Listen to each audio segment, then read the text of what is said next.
నా సాక్ష్యం ఏంటంటే 9 years బ్యాక్ నాకు ఎక్సలెంట్ జాబ్ ఉండేది. I was an IM student. నాకు అప్పుడు నెలకి 1,50,000 జీతం ఉండేది.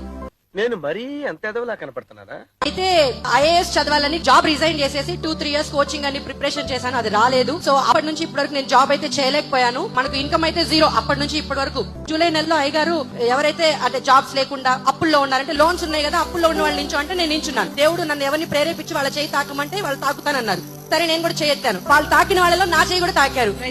తాకిన తర్వాత ఎలా జరిగింది, ఫుల్ టైం కి వెళ్ళే అవకాశం లేదు, జాబ్ ఎలా వస్తుంది ఏం నాకు అర్థం కాలేదు. జూలై నెల లాస్ట్ వీక్ లో సరేలే ట్యూషన్ స్టార్ట్ చేద్దాం మా అపార్ట్మెంట్స్ లో అనుకున్నాను. వెంటనే ఆగస్ట్ లో ఒక్క స్టూడెంట్ జాయిన్ అయింది. ఒకే ఒక్క స్టూడెంట్ 6,000 రూపాయలు నాకు ఇన్కమ్ వచ్చింది. 2వ నెలలో 3 జాయిన్ అయ్యారు, 18,000. ఇది 3వ నెల.